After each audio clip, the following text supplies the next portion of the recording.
Suilane Souza, a coragem e a submissão à vontade de Deus. E hoje, falando para nós sobre a missão dos espíritas, convido o nosso querido amigo e irmão Gleidson Barreto, que falará conosco.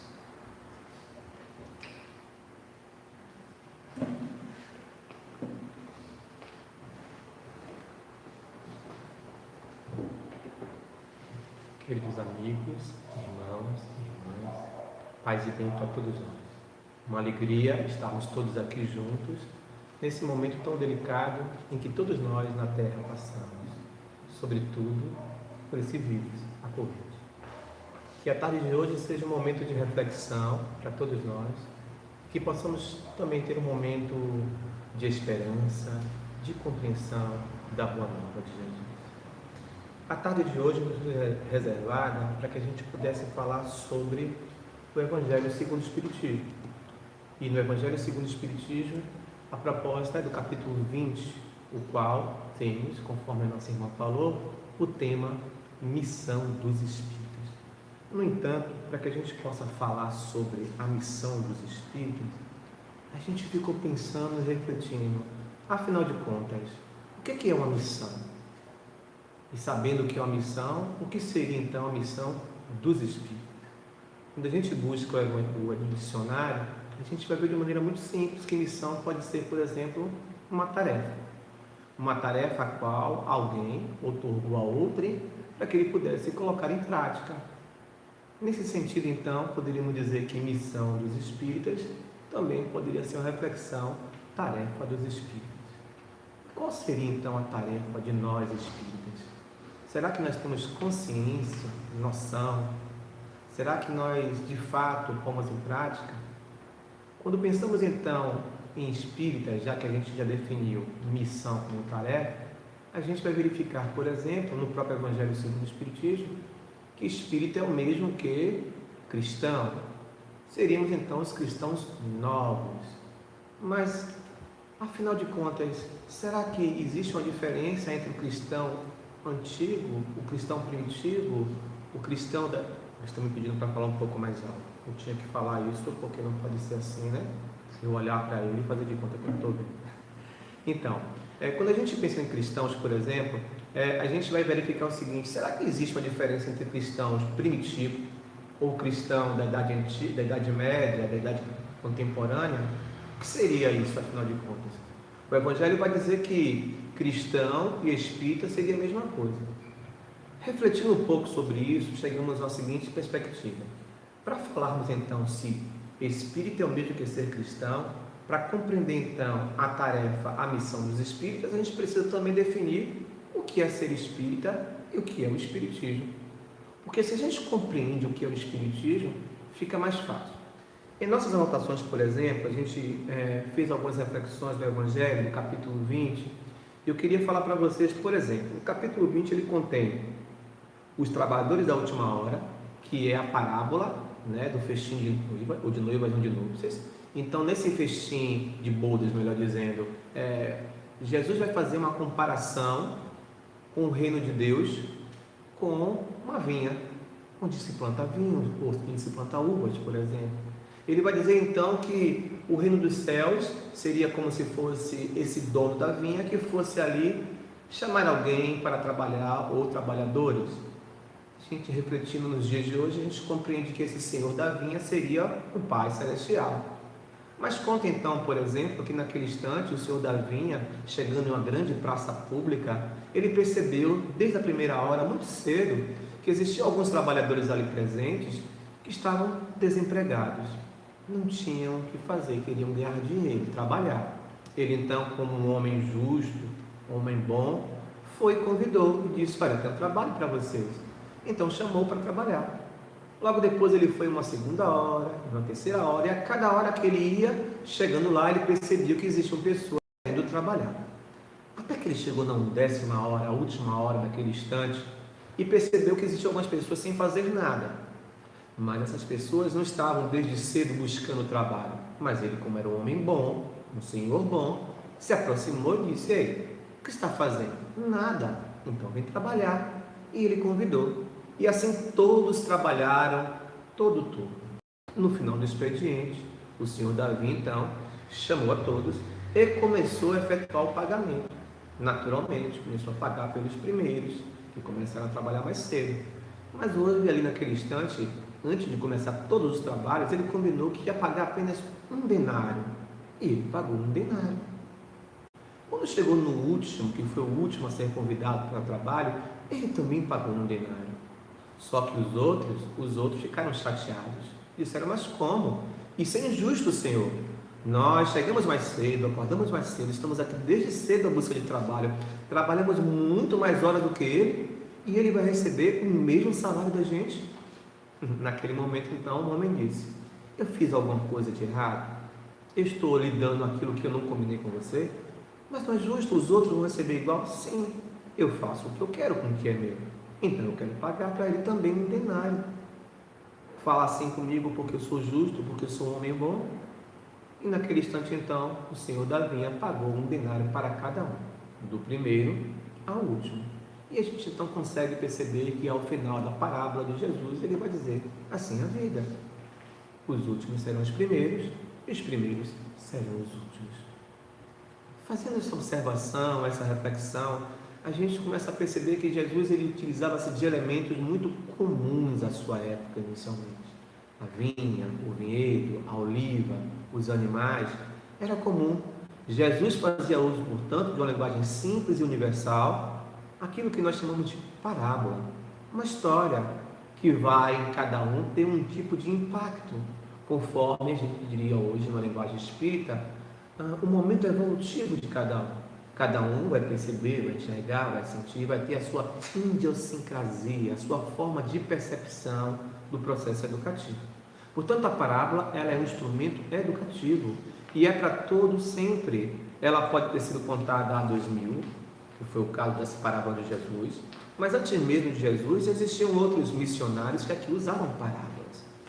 Bom, nesse sentido a gente começa a perceber algo no ar. Jesus então que nos dá uma lição. E Allan Kardec começa justamente falando sobre isso. E nesse capítulo ele vai trabalhar sobre missão dos espíritas e o último texto do Espírito de Verdade, que missão dos espíritas é de Erasto, ele vai trabalhar com o Espírito de Verdade. Aí nos vieram algumas reflexões em torno disso. Falávamos há pouco da importância da gente compreender o que é o Espiritismo. O próprio Evangelho, segundo o Espiritismo, irá dizer para a gente que o Espiritismo é a nova ciência que veio comprovar, demonstrar as relações do mundo corporal com o mundo incorporal, com o chamado mundo dos vivos com o mundo dos mortos, porque afinal de contas nós sabemos que não existem os mortos conforme a carne, o corpo físico, mas somos seres imortais. Então, o Espiritismo é essa nova ciência que veio mostrar esses impactos, essas influências que o chamado mundo espiritual tem sobre o mundo dos encarnados e vice-versa. Nós também influenciamos a eles. A Terra é um único globo e ela é um globo que se encontra em um estágio evolutivo, fruto do momento evolutivo de cada um de nós, quer sejamos nós encarnados, quer sejamos outros desencarnados. A gente já começa a compreender. Sendo o Espiritismo essa ciência que veio mostrar essas relações, ele também tem alguns princípios. Quando a gente compreende de fato o que é o Espiritismo, a gente entende melhor a missão dos espíritas. Aqui no Evangelho segundo o Espiritismo, Allan Kardec, ou melhor, o Espírito Erasto, ele vai colocar a missão dos espíritos de uma maneira muito contundente, muito dura. Eu gostaria de, por exemplo, enunciar aqui, inicialmente ele diz assim: o trabalhador da última hora tem direito ao salário, mas é preciso que a sua boa vontade o tenha mantido à disposição daquele que o tinha de empregar e que seu retardamento não seja fruto da preguiça ou da má vontade. Tem direito ao salário, porque desde o alvorecer esperava com impaciência aquele que por fim o chamaria para o trabalho. Era laborioso, apenas lhe faltava o labor, o trabalho. E a partir daí, Erasto começa a desenvolver uma fala, uma linguagem de nos convidar para que a gente pudesse ir e pregar. Quando a gente pensa em missão, e daqui a pouco a gente retoma essa ideia ainda do que é o Espiritismo, que a gente compreende ser importante, nós, em nosso imaginário, temos uma ideia de missão de alguém que está fora da curva. Alguém como, por exemplo, na doutrina espírita, Chico Xavier, alguém como Divaldo Franco, ou da atualidade, Alberto Almeida, Haroldo Dutra e tantos outros conhecidos e desconhecidos. A gente então compreende que parece que missionário é alguém que está além ou aquém de nós. Incrível isso. Mas todos nós somos missionários. Temos pequenas, médias, grandiosas missões. Temos missões em nosso lar, missão em nosso trabalho, missão enquanto funcionário, enquanto chefe, enquanto patrão, enquanto empresário. Temos missão na economia, na saúde, na engenharia, no comportamento humano, na psique. Temos missão em várias áreas. Quando falamos em missionário, por exemplo, para nós, espíritas, lembramos de que talvez aquele que foi o maior missionário de todos os tempos, Chico Xavier, ou do nosso tempo. No entanto, a gente tem também Allan Kardec como o grande missionário. Mas existem missionários também de outras religiões. Poderíamos aqui, por exemplo, muito tranquilamente lembrar de Irmã Dulce, o Anjo Bom da Bahia. Poderíamos lembrar de Madre Teresa de Calcutá. Outros também contemporâneos, como Martin Luther King. Poderíamos lembrar também com Mahatma Gandhi, Dalai Lama. Todos são missionários. E todos têm uma missão conforme, por exemplo, aquilo que eles abraçaram, a doutrina, a ideologia que eles abraçaram. Por isso que, em nosso caso, é muito importante compreender o que é o Espiritismo, para que a gente possa compreender qual é a tarefa dos Espíritas. Erasmo, aqui no Evangelho segundo o Espiritismo, ele irá falar que nós Espíritas temos que ir pregar, e que os Espíritos de línguas de fogo vão falar sobre nossas cabeças, dando uma ideia do encontro dos 500 da Galileia, por exemplo, dando uma ideia de que somos médios, que os Espíritos vão nos auxiliar nessa ideia de pregação. Mas, passado o tempo, porque aí é o início, os primórdios do Espiritismo enquanto estrutura doutrinária, e hoje, mais de 160 anos depois, a gente começa a compreender muito mais que a tarefa não é mais do que pregar. A tarefa seria agir. A tarefa seria colocar em prática, seria acolher. E dentro da própria casa espírita existem tarefeiros de toda ordem. Não existe o maior ou o menor tarefeiro. Somos todos parte de uma engrenagem. Então aquele e aquela que se coloca à disposição, uma vez por semana, 2 vezes por semana, para ser voluntário na livraria, está tendo uma tarefa também espírita. Aquele que se encontra na recepção, aquele que se encontra na lanchonete, aquele que se encontra pegando a fichinha para fazer o tratamento do socorro espiritual, também tem a sua missão. Mas existem aqueles outros missionários que vão no atendimento fraterno, no passe, na reunião mediúnica. Existem aqueles missionários que vão reencarnar para poder agregar a todos, que vão fundar. Aqui, por exemplo, temos o exemplo de Salão José Milani. Milani, por exemplo, teve essa missão de agregar em redor dele almas, certamente que ele desviou do caminho, e aqui não é nenhuma questão de crítica, mas é um contexto assim que funciona, não existe outra forma. E claro, também, naturalmente, que aqui outros que existe uma grande afinidade e simpatia com ele. Então todos, em um comprometimento no mundo espiritual, combinaram reencarnar em tempos distintos. Milani, por exemplo, junto com a equipe, antes de fundar a Fraternidade Espírita Irmã Sheila, ele já passou por outros espaços. Então ele trabalhou na mansão, trabalhou como medrado e tantos outros espaços. Hoje ele se encontra aqui. Então ele tem uma função, uma missão que tem uma diferenciação, que não é melhor nem pior, mas ele tem mais responsabilidade. Claro que sim. Então a gente vai observar que existem aí várias funções, vários tarefeiros de ordens distintas e que ninguém é mais ou menos importante. É uma engrenagem, é como um relógio, que se uma peça não funciona direito, o relógio pode atrasar. O relógio pode não funcionar, o relógio pode parar. Então, nesse sentido, a gente já começa a observar. Voltemos, pois, então, agora ao conceito. Afinal de contas, o Espiritismo é uma nova ciência que veio demonstrar as relações do mundo corporal com o mundo corporal. Veio mostrar para a gente que existem alguns princípios norteadores, que são básicos, que são fundamentos da doutrina espírita. Deus, imortalidade. Até aí somos iguais a outras religiões. Então elas acreditam, por exemplo, no catolicismo, somos iguais aos testemunhos de Jeová, somos iguais ao Universal do Reino de Deus, aos batistas, aos nossos irmãos candomblecistas, ubandistas, porque todos nós acreditamos em Deus e na imortalidade. a gente chega com outro princípio básico, por exemplo. A gente tem um princípio básico agora da comunicabilidade com os espíritos, a mediunidade. Aí já começa a diferenciar, porque as outras religiões, nem todas acreditam na comunicação dos espíritos. E mesmo aquelas que acreditam, com toda a distinção e respeito, são diferentes. Então, a forma de abordagem da reunião mediúnica, do princípio mediúnico no candomblé, na Umbanda, no Espiritismo, se percebe de forma diferente. O mecanismo, naturalmente, é o mesmo da comunicação, por exemplo. No entanto, a interpretação, o porquê, o como, a função, existe um corpo doutrinário que se encontra exarado em um livro dos Espíritos. A gente começa, por exemplo, com o livro dos Espíritos.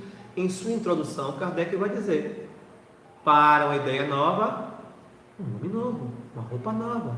Então, vamos chamar espiritistas ou espíritas.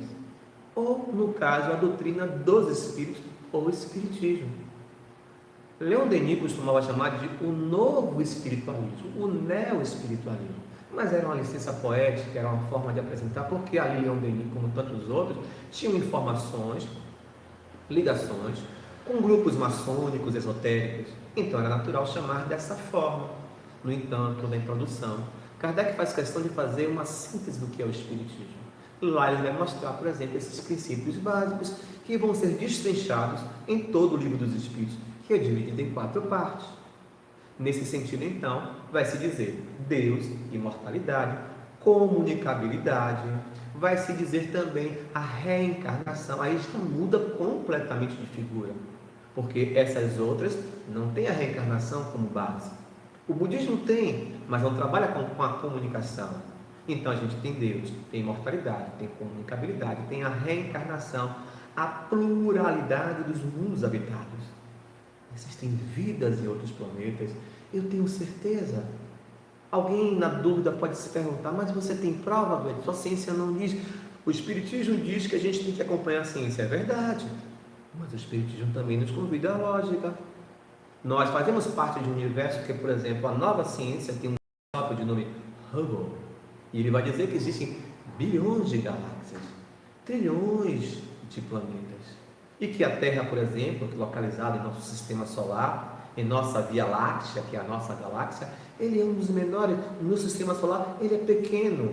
Para que a gente possa ter uma ideia tímida, o planeta Terra é do tamanho da cabeça de alfinete na palma da nossa mão, e a palma seria o Sol. Então, sim, é um outro princípio básico, a crença de que existem vidas inteligentes em outros planetas, iguais à Terra, superiores, inferiores, um pouco abaixo, um pouco acima, vida material, vida espiritual, vida talvez bacteriana, mas naturalmente com os espíritos superiores num laboratório do invisível ali presente, fazendo as coisas acontecerem. A Terra é um planeta de transição. Então a gente entende que Deus, imortalidade, comunicabilidade, reencarnação, pluralidade dos mundos habitados, e essa compreensão de que Jesus é o nosso mestre, é o nosso modelo e guia, e que todos nós estamos imersos numa grande lei chamada a lei de causa e efeito. Nesse sentido, então, por exemplo, em O Livro dos Espíritos, Allan Kardec vai dizer, nas suas 4 partes, então, existe a primeira parte das causas primeiras ou primárias, a segunda parte ele vai dizer que é do mundo espírita ou do mundo espiritual. Particularmente nós preferimos o mundo espiritual, porque quando eu falo mundo espírita fica parecendo um bairrismo, parecendo que é da religião espírita. A terceira parte então seria as leis morais, a qual agora nos chamou a atenção para fazer essa reflexão. E a quarta parte é aquilo o qual Jesus falou lá atrás, há 2000 anos. Se a gente se compreendesse, se a gente se recolhesse, se a gente trabalhasse, se a gente fosse unido, se a gente fosse reconhecido por muitos, se amar, em um dado momento ele iria pedir ao Pai que enviasse um consolador que viesse falar, relembrar aquilo que ele falou, falar de coisas que ele não podia falar, porque não existia ciência para fazer as comprovações necessárias, e assim veio a doutrina espírita. Então, a doutrina espírita, sobretudo, é uma doutrina de consolação e de esperança, mas não no sentido piegas do termo, de ter esperança, de ser consolado, mas na perspectiva de uma esperança racional, de um consolo também, de uma compreensão que temos um passado a expiar, a provar, e que nós não nascemos para pagar, por exemplo. De posse, portanto, desses princípios básicos, meus amigos, minhas amigas, a gente começa então a desenhar um norteador para compreender a tarefa dos espíritas. Tarefa essa que, como a gente falou, existe uma diversidade de tarefeiros. Quando a gente compreende esses princípios básicos, faz-se necessário também compreender que essa mesma doutrina, ela tem tríplice aspecto, porque a gente chama de filosófico, científico e religioso. Mas vem o bom francês, o filósofo francês Leon Denis, ele vai dizer que existe um quarto princípio, um quarto pilar. Veja que Kardec vai colocar 3, mas Leon Denis, então, na sua ousadia, porque conforme a tradição, Leon Denis seria aquele que, se Kardec por um acaso falhasse, não desse certo, ia dar prosseguimento. Leon Denis diz que, além de ter, então, a filosofia, a ciência e a religião, existe a arte como um pilar. Mas que arte? O que ele quer dizer com isso? Em sua obra, O Espiritismo na Arte, ele vai dizer a literatura, portanto, as psicografias, os textos, as folhas avulsas, os livros propriamente ditos psicografados, ou um livro de interpretação de conceitos do próprio encarnado. Mas existe também a pintura mediúnica, a arte espírita através do teatro, do cinema, a 7ª arte muito em voga hoje nas novelas. Então, Leon Denis vai dizer que a arte entra como um fundamento de apresentar os 3 outros e que eles estão interligados entre si. Quando a gente começa a compreender, e que não é só isso, é muito mais profundo, mas sabendo esse básico, a gente começa a ter uma noção do que seria a tarefa. Quando a gente pega o Evangelho, a gente vai ver que Erasto, nesse capítulo e nesse texto, que os últimos serão os primeiros, ele fala, como disse há pouco, de maneira ele vai falar para a gente de uma maneira um tanto quanto mais religiosa, e de uma religião assim, um tanto quanto mais de um arquetípico, mais de um passado medieval, nenhuma crítica naturalmente, mas é um contexto. Quando a gente pega uma outra obra, que é essa obra aqui que eu gostaria de falar sobre e apresentar, Após a Tempestade, de Joana de Ângeles, olha, o título é sugestivo, Após a Tempestade. Estamos passando por uma tempestade, não é de agora, já tem um tempo.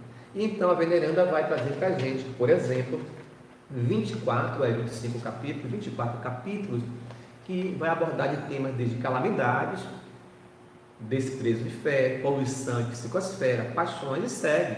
E seu último capítulo, os novos obreiros do Senhor, Labõe aqui, que tem a ver com esse capítulo 20 do Evangelho segundo o Espiritismo, no qual o último texto aqui do Espírito Verdade, por exemplo, depois de Missão dos Espíritas, é obreiro do Senhor. Aqui Joana faz um outro recorte. Ela vai se apropriar das perspectivas do Espírito Verdade, de Erasto, mas vai ampliar, porque nós hoje temos muito mais cabedal, muito mais instruções, então a gente ampliou a concepção, o horizonte, em torno do que é o Espiritismo. Aí fica mais fácil ou mais complexo, e complexo não quer dizer que seja difícil, mas irá nos exigir um pouco mais para entender essa tarefa do espírita aqui na Terra. Então, dito isso, a gente volta aqui às nossas reflexões iniciais. A gente não definiu o que é missão. Está claro para a gente? Claro. Tarefa. A gente definiu o que é o Espiritismo, para a gente entender o que é tarefa dos espíritos. Então, o Espiritismo é uma nova ciência que veio demonstrar as relações do mundo corporal com o mundo incorporal. Demonstrar que existem leis. Lá, como falava há pouco no Livro dos Espíritos, a gente vai encontrar na sua 3ª parte as leis morais. Na verdade, a lei é uma só, mas Allan Kardec vai dividir em 10 leis. Tanto que, ao final, uma coisa curiosa, ele pergunta para os espíritos o que eles acharam de ele ter dividido as leis em 10. E eles disseram, uma maravilha, tudo bem. Como se diz hoje na música, ok, lei ok. Mas depois ele vai dizer, desde que vocês compreendam, ou você compreenda, que dentre essas as quais você dividiu didaticamente, lei natural, lei de adoração, lei de sociedade, lei de distribuição, lei de trabalho e tantas outras leis, são 10, e agora é menos importante, ele vai dizer, dentre elas, a mais importante é a última, é a lei de justiça, de amor e de caridade. Para nós espíritas, sobretudo tarefeiros, é importante compreender isso. Aqui agora vai uma outra reflexão. A gente precisa compreender, por exemplo, também, que existem tipos de espíritos, mas tipos não é no sentido pejorativo, é uma tipificação. é uma característica que a gente poderia falar de maneira muito simples, dizer assim, existe aquele espírita que ele é simpatizante. Alguém pode dizer, mas isso não é espírita. Não sejamos, radicais, vamos acolher. Então existe esse espírita que é simpatizante, ele às vezes ele é católico, ele tem outras religiões, mas ele simpatiza, ele se afina com as ideias. Então ele vem, assiste a reunião doutrinária, faz um atendimento fraterno. Alguns deles tornam-se papa-passe. Já ouviram falar? Então vem, toma o passe, vai embora. Alguns deles fazem um atendimento fraterno, vão com tratamento. Eles pensam que aqui tem uma placa, pare de sofrer. Mas aí estão no lugar errado, Mas vem, faz atendimento, depois do atendimento, assistem à doutrinária, à reunião da palestra, estudo público do Espiritismo, muitas vezes por obrigação, porque faz parte de um combo, para usar a linguagem moderna, de um pacote. Então, os trabalhadores ficam de olho, se não participar, não vai tomar o passe, não vai fazer desobsessão. Ele participa por esse motivo. Simples. Depois que termina, alguns vão embora, outros, no entanto, são tocados. E aqui não é nenhuma crítica ácida, é uma contextualização. Porque também existem esses que começam assim, vão se apaixonando, de repente começam a pegar uma vassoura, arrumar a cadeira, fica no final, faz uma amizade com outra pessoa, daqui a pouco está na livraria, daqui a pouco está dando ficha para isso, para aquilo outro, daqui a pouco está trabalhando na casa. Então isso é importante. Existe aquele espírita que trabalha e frequenta apenas pelo fenômeno. Existe aquele que fica brigando desde a época de Kardec. Figuras importantes, missionários, como Camille Flammarion, que fez um discurso belíssimo do desencarne de Kardec, mas, no entanto, criou conflitos durante a produção do Espiritismo, porque queria brigar, dizer que o Espiritismo não era religião. Alguns espíritas, nos dias de hoje, ainda dizem isso. No entanto, a gente vai perceber numa obra chamada O que é o Espiritismo, Kardec coloca claramente, sim, o Espiritismo é uma religião, como ele fala em Livro dos Espíritos.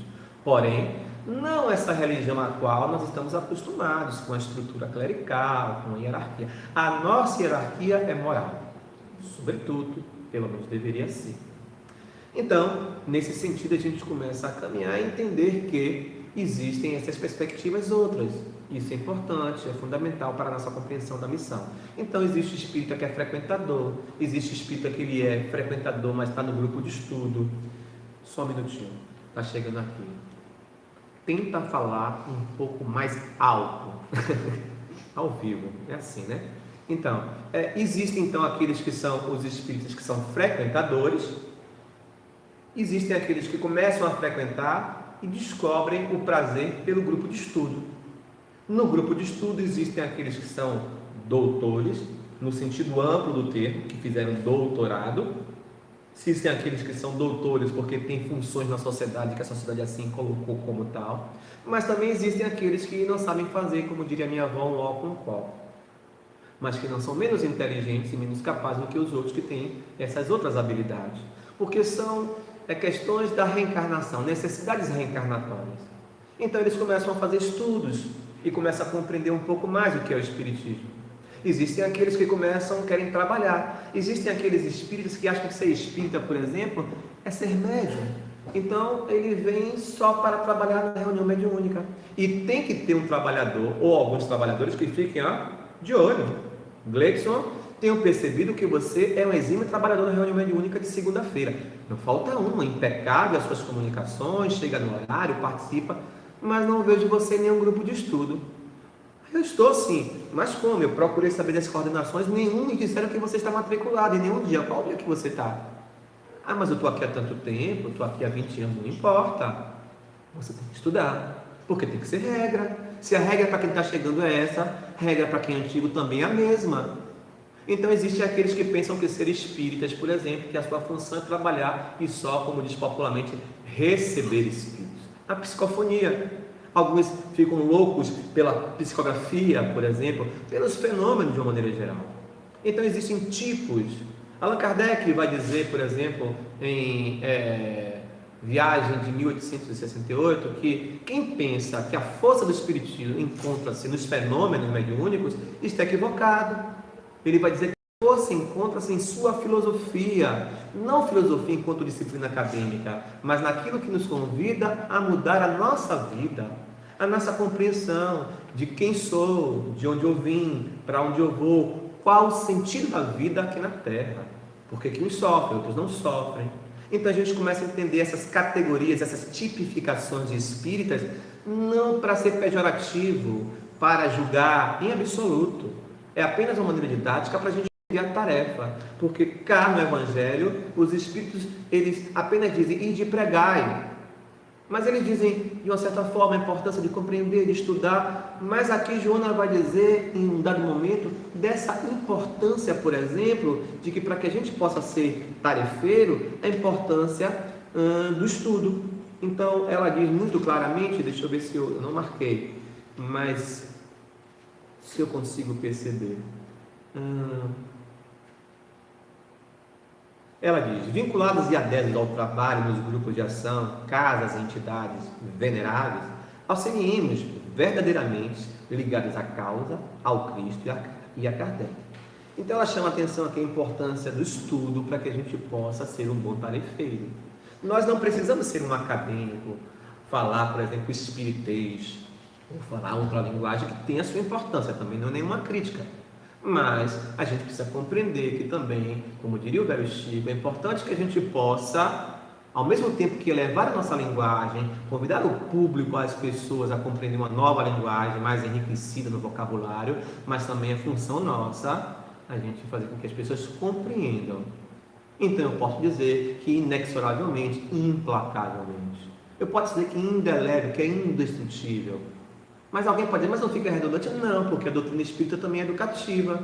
Afinal de contas, o cristianismo na Idade Média, por exemplo, no estudo bíblico teve uma função importante, porque através do estudo bíblico as pessoas passaram a ser alfabetizadas. A maioria da população não sabia estudar. Então hoje na casa espírita se tem pós-doutor, tem também ainda um analfabeto. E mesmo às vezes, o analfabeto, às vezes ele compreende mais que o pós-doutor e vice-versa, e não é uma coisa que vai fazer, sabe, rebaixar a outra, em absoluto. É apenas uma contextualização. Então, nessa perspectiva, voltemos aqui às minhas anotações. Então, a gente falou que existe essa importância da compreensão desses fundamentos, de entender o que é o espiritismo, de compreender que na casa espírita é fundamental que a gente participe dos grupos de estudos, que a gente seja assíduo à reunião doutrinária, que é um estudo público, na verdade, que a gente, quando for, geralmente as casas, elas têm mais de uma reunião semanal. Então, quando eu não posso numa lina de domingo, que é aquela que eu escolhi, então na semana que vem, ou nessa mesma semana, eu sei que eu não vou no domingo, eu vou outro dia, eu vou na terça-noite, eu irei na quinta-feira, um outro dia, na quarta-feira à tarde, que a casa então proporciona para que todos possam participar. Eu preciso compreender que participar de uma reunião doutrinária, de um grupo de estudo, é a minha, aspas, salvação. Porque através da compreensão do estudo é que eu vou compreender, que eu vou entender, é que eu vou me transformar. Entende? Então isso é fundamental. Nessa perspectiva, então, a gente continua nessa relação e a gente retoma aqui agora esse livro de João. Eu gostaria de trazer para vocês uma reflexão inicial do capítulo. E eu disse para vocês, se o Evangelho segundo o Espiritismo a gente tem lá, por exemplo, os últimos serão os primeiros, missão dos Espíritas, e o último texto do Espírito Verdade, que seria, no caso, Obreiro do Senhor, aqui, Joana vai trazer para a gente, no capítulo 24, o último dia após a tempestade, os novos obreiros do Senhor, e aí ela coloca um subtítulo, Labor em Equipe. Veja que aqui no Evangelho, ide pregai. Apesar de que há um momento em que aqui, justamente, inclusive, em Obreiro do Senhor, ele vai chamar a atenção, o Espírito Verdade, ele diz uma coisa curiosa para a gente que tem a ver com o que eu vou falar. Ele diz, aproxima-se o tempo em que se cumprirão as coisas anunciadas para a transformação da humanidade. E é verdade, a grande noite escura. Felizes que houverem trabalhado no campo do Senhor, a vinha do Senhor, aquela parábola que Jesus vai narrar para a gente. Lá adiante ele vai dizer assim, seus dias de trabalho serão pagos pelo centro que tiverem operados, trabalhado. Felizes os que houverem dito seus irmãos. Irmãos, trabalhem ou trabalhemos juntos, nos unamos. E ele fala então aqui da importância de a gente trabalhar a nossa vaidade, que a gente não brigue. Então aqui parece que eles já começam a perceber de coisas possíveis que aconteceriam e que acontecem, porque faz parte de um processo evolutivo nosso. Ele chama a atenção, ele diz assim, ai daqueles que por efeito de suas dissensões houverem retardado a hora da colheita. porque a tempestade virá e eles serão levados no turbilhão. Olha que coisa! Joana, então, ela começa dizendo assim: formamos uma grande família universal, uma equipe de espíritos afins, vinculados uns aos outros desde o instante divino que fomos gerados pelo excelso Pai. Então ela chama atenção aquela parte do Evangelho que Jesus diz: quem é meu pai, quem é minha mãe, senão todos aqueles que fazem a vontade de meu pai, etc e tal, chamando atenção para uma família universal. Joana disse que a nossa vinculação não se dá apenas, por exemplo, que somos vinculados porque convivemos em uma determinada reencarnação. Ela diz que todos nós, políticos, assaltantes, homens e mulheres santos, negros, gordos, héteros, homos, ateus, todos nós somos vinculados porque somos filhos e filhas de Deus. Desde o momento que Deus nos cria, essa vinculação é automática, ela não existe entre nós. Então ela prossegue e diz para a gente: errando, repetimos a tarefa tantas vezes quanto nos façam imprescindíveis para a fixação das lições superiores no recôndito do espírito necessitado. E aí ela começa a fazer uma linha do tempo. Ela vai dizer que desde o momento da criação, quando o princípio inteligente vai passando pelo seu processo evolutivo, e quando a gente chega a esse estágio humano, que errando e acertando é que a gente vai se aperfeiçoando, que a gente vai mudando de classe, que é uma outra característica, que é uma outra propriedade lá em O Livro dos Espíritos, um outro conceito, melhor dizendo, que ele vai dizer que existem aí as classes dos espíritos, e nessas classes existem subclasses. Então a gente vai galgando até chegar a um espírito superior, que é um espírito puro. A gente é imperfeito, a gente é primitivo. Ela vai chamar a atenção aqui na linha do tempo, por exemplo, que desde a época primitiva, que nos dias de hoje, inclusive, eu gosto muito de falar essa metáfora, por exemplo, uma linha de 0 a 100. Chegamos a 60. Opa, de 0 a 100, 60%, caminhamos muito. Mas de 60 em diante, a gente vai compreender a nossa realidade espiritual mais elevada. No entanto, há em nós uma experiência fixada, muito mais primitiva do que elevada. Então, há uma tendência nossa reagir do que agir. De ser mais agressivo, de ser feroz, por quanto dos instintos que ainda habitam em nós e que ainda não são trabalhados e não temos consciência dele.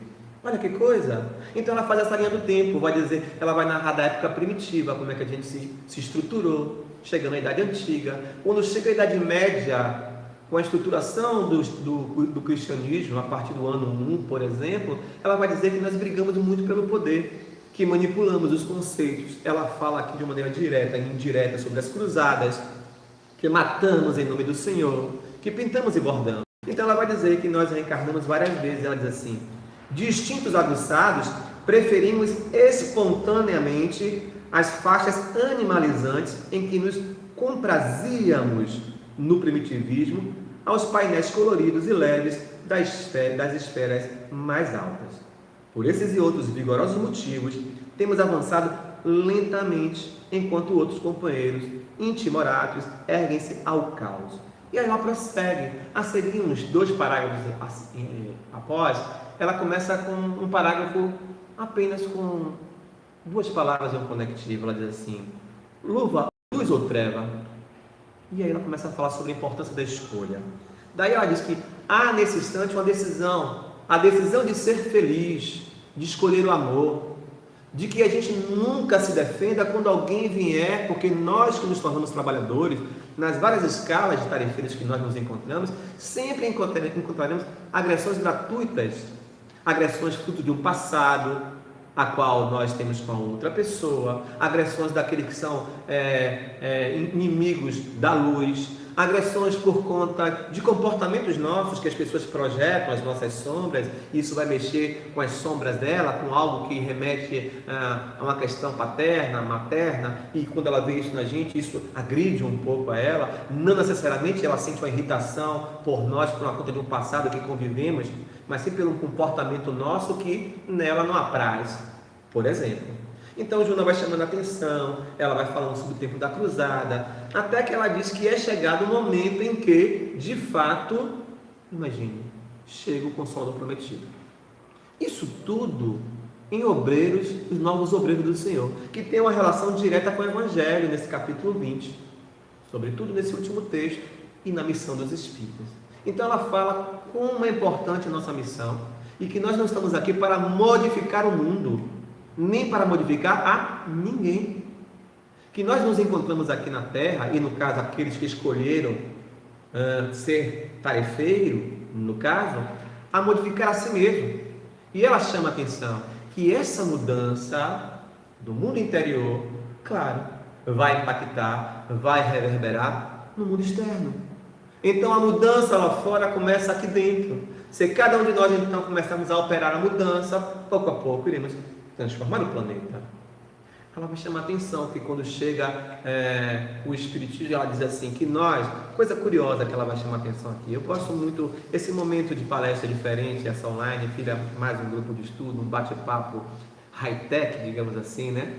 Então ela vai dizer pra gente assim, deixa eu me achar aqui, por gentileza.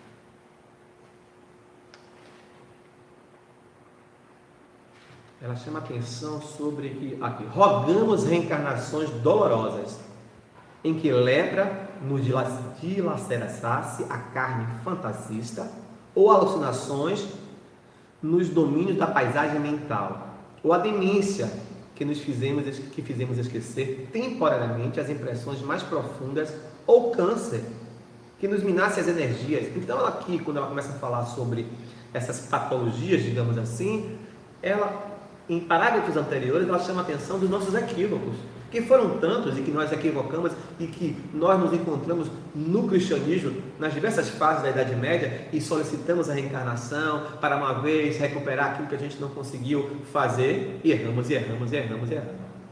Aí daí vem a irmã dor, não como punição. Hoje eu ouvi alguém dizer num grupo que a gente faz parte, só a dor que vai fazer despertar o homem. Eu discordo. Eu diria que a dor é uma das ferramentas, porque nós nascemos para sofrer. Nós não nascemos para sentir dor.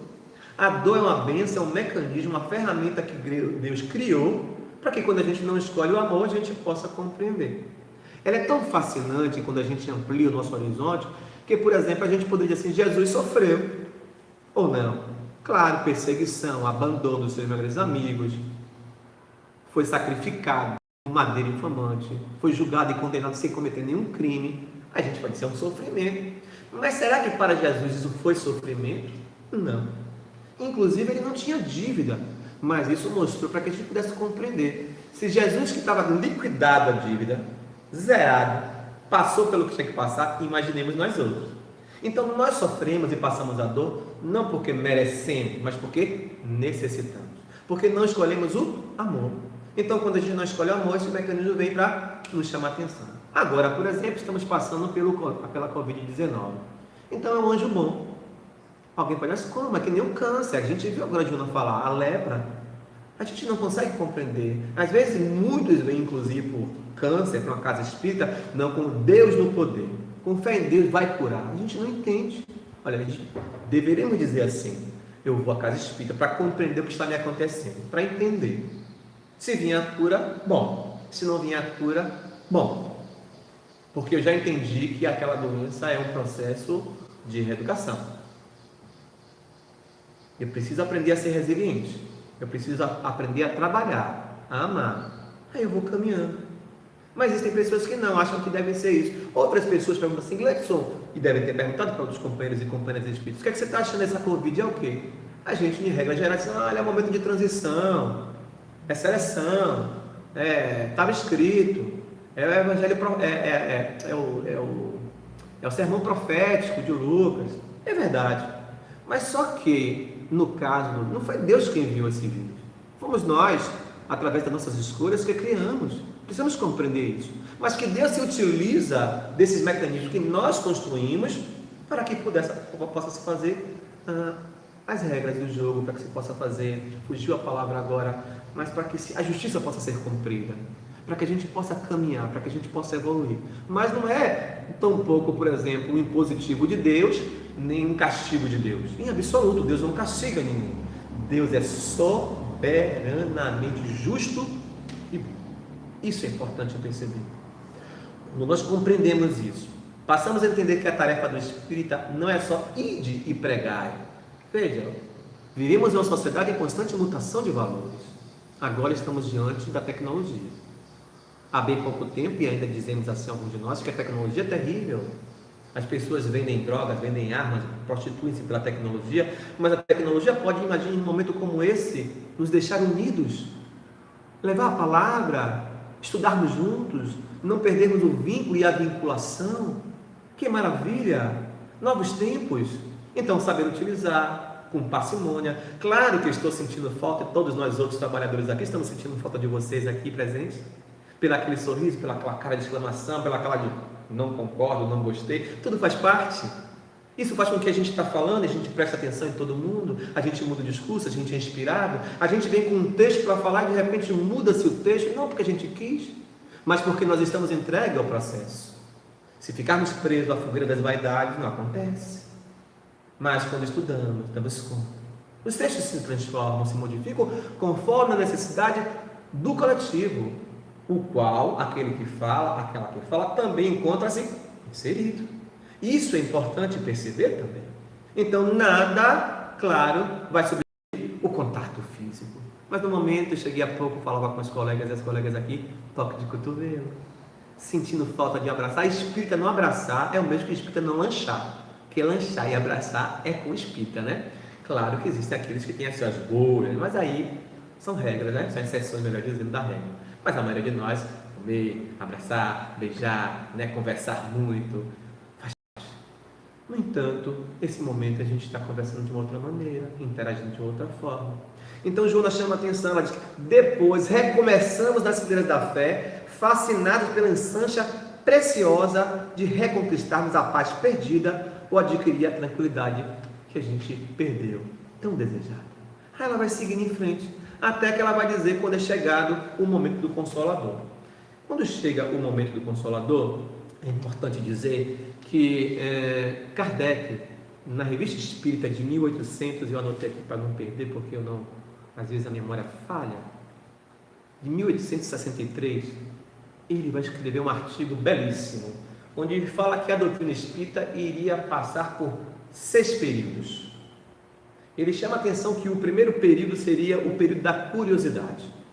Para aqueles que estão chegando à doutrina espírita agora é uma novidade, mas para aqueles que já acompanham os grupos de estudo, doutrinárias, seminários, é chover no molhado, mas é importante. Então o que ele chama de período da curiosidade é aquele período, por exemplo, pré-doutrinário. O caso das irmãs Fox, por exemplo, e tantos outros. A invasão organizada dos espíritos aqui na Terra.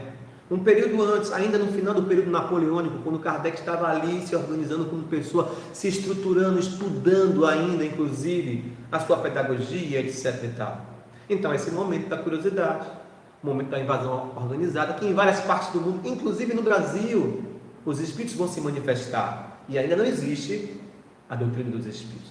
O segundo período ele vai chamar a atenção seria o período filosófico. Ele vai dizer que o período filosófico era o nascimento de um livro dos espíritos. Não daria tempo aqui agora, mas a gente poderia, por exemplo, contar a história de Édipo Rei, onde ali a gente compreende que todos nós temos o direito de saber qual é o nosso destino, quem sou, de onde eu vim, para onde eu vou. É o aspecto filosófico. Então, esse segundo período ele vai dizer que é inaugurado doutrinariamente com o lançamento a 18 de abril de 1857. Vamos fazer aniversário no próximo mês. Depois eles chamam um terceiro período, que eles chamam de período de lutas.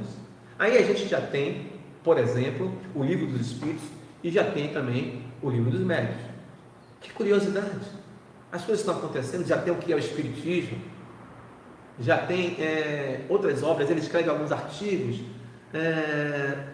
e há um momento que a gente chama, que é um momento histórico, Auto de Fé em Barcelona.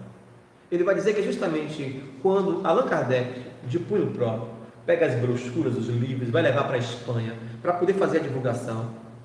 Chegando lá, o bispo Palau de Palau, já sabendo do que ia acontecer, o que é que ele faz? Lá vai parar Kardec.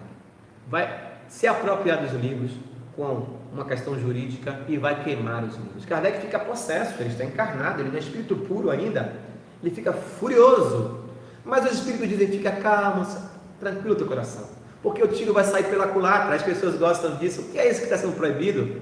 E aí a divulgação foi muito maior do que você pudesse imaginar. Então, esse seria o terceiro período. Ele diz, vai ser caracterizado pelo período de lutas. Mas eu diria assim, mas Kardec, qual o período que não é de luta para nós, que somos tarefeiros, sobretudo a luta interna, a luta íntima com as nossas próprias sombras. Sobretudo, essa é a maior luta. Aí ele vai chamar a atenção de um quarto período, que é o período religioso, que vai se tipificar com o lançamento do Evangelho segundo o Espiritismo e a fundação de outros centros espíritas, além do primeiro centro espírita que é fundado, que seria a Sociedade de Estudos Espíritas Parisiense, pelo próprio Allan Kardec. E aí no mundo inteiro, inclusive no Brasil. Primeiro centro espírita a ser fundado aqui na Bahia. A gente vai ter notícia de Télio Olímpio de Menezes, aqui em Mata de São João, na linha verde. Então aqui tudo começa, o Espiritismo começa na linha. Que coisa! Então é o período religioso, são os atendimentos fraternos que começam a nascer, os evangelhos no lar. Então é com o lançamento, é o período que ele chama de período religioso, o quarto período. O quinto período, ele vai chamar de intermediário. Ele não dá um nome, ele não consegue falar muito bem, porque lhe faltam conceitos, palavras, inclusive tecnologia. Assistindo a palestra de Divaldo Franco, ele vai dizer que esse período intermediário, por falta de propriedade de conceitos, ele não tinha ideia do que seria a tecnologia como nós estamos hoje aqui. Vai se chamar que esse período intermediário seria o período que foi lançado o Spiricom, o Vidicom. Divaldo vai dizer assim, é quando o Espiritismo não entra pela porta da frente das universidades e entra pelas portas dos fundos. Quando eu ouvi isso a primeira vez, porta dos fundos, que a gente tem uma ideia de porta dos fundos de serventia, né? Nossa vaidade, nosso orgulho. Ele quer dizer pelo laboratório. Então a gente vai ver, por exemplo, a cortina de ferro na antiga União das Repúblicas Socialistas Soviéticas, na Inglaterra, em Duncan, por exemplo. Então, vão se fazer pesquisas, a máquina Killer. Então a gente vai perceber que aí quando chega aqui o Spiricom, o Vidicom, Clóvis Nunes, baiano, traz o primeiro encontro internacional desses equipamentos. Albert Einstein começa a falar através de computadores. Ele usa uma expressão do ex-presidente Fernando Collor de Mello, quando ele diz assim, os computadores ainda são carroças, porque Collor dizia que os carros nossos eram carroças. Então Einstein vai dizer que por isso que não consegue fazer essas comunicações. Que curioso isso. Então esse é o período intermediário. É o período da tecnologia, é o período que a ciência vai se deparar, e ele não termina, é bom que se diga, porque chega um sexto período, no qual nós estamos passando agora, mas esse intermediário não cabe mais ao Espiritismo ou à casa espírita tentar provar para as pessoas que o Espírito existe. Quem irá fazer isso, querendo ou não, é a ciência, porque muitos cientistas já comprovaram, mas a vaidade, o orgulho, não quer bater de frente com a ciência, com a academia, com seus colegas, com os ateus, com os materialistas, e aqui não é nenhum pejorativo. Mas um dia, o dia virá, que isso vai acontecer muito naturalmente. Então essas portas do fundo, a gente vai começar, na verdade, a entrar mesmo pelas portas da frente da universidade. Porque é lá que se produz o conhecimento acadêmico estruturado. Então, eis aí, primeiro período curiosidade, segundo período filosófico, terceiro período de lutas, Alto de Fé em Barcelona, caracteriza quarto período religioso, o lançamento do Evangelho, quinto período intermediário, que seria esse período voltado às tecnologias, Spiricom, Vidicom, para quem não sabe, então a comunicação por computador, por rádio, por gravador e etc e tal. Mas falávamos que são 6 períodos, então é um período que a gente chama da renovação social. O espírito Adolfo Bezerra de Menezes vai dizer que é esse período que nunca na Terra se fez tanto bem como se faz hoje. A gente se pergunta, mas como, doutor Bezerra? Porque a gente olha para um lado, olha para o outro, olha para o outro, a gente só vê maldade, mas não é verdade. É porque o bem ainda não vende, não dá mídia, não dá ibope. Então, fruto, porque nesse momento, provas e expiações, a metáfora, mal sobrepõe o bem. Por que os bons, o bem não consegue se destacar na terra? E os espíritos dizem, porque os bons são tímidos. Então a gente precisa perder a vergonha de ser do bem, de ser bom, mas não de ser bonzinho. Há pouco, quando eu cheguei a falar no primeiro, aí a gente acabou se tocando, mas não pode abraçar. Digo, mas rapaz, é o Covid, foi sem querer, a gente está se acostumando ainda. Principalmente na casa espírita. Há uma tendência em nós sermos mais fraternos, mais carinhosos dentro da casa. Fora, às vezes, a gente é um tanto quanto diferente. Mas o esforço vale, tomar consciência, se transformar, se modificar. Então, Bezerra vai dizer que sim, o bem está presente mais do que nunca. Por isso que a Covid é um anjo, porque vivendo em um momento de polemização, a gente está num momento muito duro, muito triste na política, e há uma polarização, ou você é isso, ou você é aquilo, não tem caminho do meio. não há condição de diálogo, em iminência à guerra nós estávamos aí, sem nos dar conta. Então a Covid veio para nos chamar a solidariedade. Aí a irmã Dô bate a porta e ela pergunta suavemente com a Dô: posso entrar? Venha, irmã Dô, como diria Francisco de Assis. Nesse momento, que possamos então acolher a irmã Dô, mas com esperança, com informação, porque é um vírus que tem o seu perigo, mas outros também são mais perigosos, inclusive. Mas vivemos um momento difícil, mas esse momento também fez com que a gente ficasse mais atento ao vizinho, à vizinha. Os países começaram a se ajudar. Claro que existe uma picuinha política aqui e acolá, existem aqueles que acham que a economia é mais importante do que as vidas, mas não entremos nessa seara. Entremos na seara do bem. Que possamos ficar em casa. Se o Brasil não despontar como um país de bastante infectado, que bom, maravilha. Alguém pode dizer depois, está vendo? Nem precisava. Não, precisava. Porque se a gente não fizesse, se a gente impactasse, mesmo fazendo, a gente pode ter um grande número de infectados. Mas a gente está achatando a curva. E se não acontecer nada? Olha, eu me lembrei aqui agora de Divaldo. Primeira fala que eu ouvi de Divaldo, rapidamente, ele falou que era aquilo que todos nós pensamos, de quando em quando vem sempre uma situação na Terra para evoluir, e ele disse que estava sendo um pouco de exagero. O próprio Divaldo, tem vídeo, está na rede. Mas depois ele retoma, porque ali Divaldo, ele mesmo disse, eu acho, ele não disse que os espíritos, estou fazendo assim porque ela disse que faltam 5 minutos. Então, nesse sentido, Divaldo, em pouco tempo, ele medita e, por exemplo, ele fecha 60 dias a mansão do caminho. Mas tem idosos, tem crianças. Então, é melhor a gente pecar pelo excesso de cuidado do que vacilar, sabe, por não estar distraído por coisas do mundo. Então, não julguemos, não critiquemos. Vamos unir os nossos corações. Vamos pegar e fazer inveja boa, porque existe inveja boa, aquilo que a gente vê nas redes, que alguém colocou no elevador, na escada do prédio, vizinho de 60 anos, se precisa de comprar alguma coisa na farmácia, no mercado, eu vou para você. Olha que maravilha, eu compro uma água, eu vou no mercado, eu faço isso, eu faço aquilo outro, liga para a colega, passa um WhatsApp, precisa de alguma coisa, se coloca à disposição, ora, passa as informações, às vezes sem querer a gente passa aquela informação meio terrorista, mas depois a gente passa uma música, passa uma palavra legal, passa um texto, passa um filme, passa um link com a palestra de Patrícia Lins, maravilhosa, que a gente assistiu essa semana, e a gente vai, sabe, ali, aprender a amar, trabalhar no bem, mais ou menos assim. Por essas e outras, meus irmãos, a gente vai encerrando. Eu quero falar uma última coisa aqui com relação ao Evangelho. Esse Evangelho, ele é a tradução de Evandro Noleto Bezerra. Quando da comemoração do Sesc Centenário, 150 anos do Livro dos Espíritos, Evandro foi até a Paris e da Biblioteca Nacional ele pegou as escrituras na original e fez uma nova tradução, diferente, por exemplo, de alguns tradutores outros, Herculano Pires, por exemplo, ele é mais clássico, com a linguagem mais moderna, sem perder o sentido do doutrina espírita. Então, ao comprarmos os novos livros, vamos dar preferência a essa edição da FEB, que é por Noleto, Evandro Noleto, toda a série de Kardec. A gente volta a lembrar, após a tempestade, que é esse momento fundamental e importante. E dizer isso, que para que a gente possa conhecer a tarefa dos Espíritos, que é a nossa própria tarefa, a missão dos Espíritos, não é tão somente ir de pregar, mas ir de fazer. Que possamos ser reconhecidos por muito nos amar. Que sempre a nossa defesa seja o nosso silêncio. Que possamos aprender a dar 2 passos para trás, para dar 3 lá na frente. Que possamos aprender a servir pelo serviço, pelo amor, e não por querer estar na frente de tudo. Que possamos nos dar a mão. Quando alguém fala mal do outro, que possamos mostrar que existe o bem.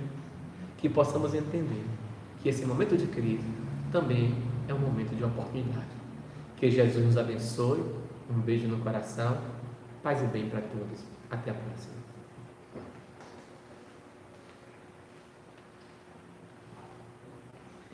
Agradecemos muito a presença de Gleidson aqui conosco, essa palestra linda que ele nos trouxe. Muito obrigada. E nesse momento convido a todos para a oração de encerramento. Mestre e amigo Jesus, queridos irmãos em luz, agradecemos imensamente a oportunidade deste momento deste pequeno encontro aqui, onde temos a certeza de que muitos estão escutando, assistindo e tendo a oportunidade de entender um pouco mais sobre a doutrina. Agradecemos, Senhor, por toda a energia de paz e luz que cada irmão trabalhador desta casa se dispõe a ofertar. Que estejamos atentos a essa energia, a essa paz, a esse amor e busquemos em nossos corações a oportunidade desse crescimento e a oportunidade dessa meditação profunda em nossos lares. Que Deus abençoe a todos nós e que fiquemos em casa ainda por algum tempo. Muita paz para todos.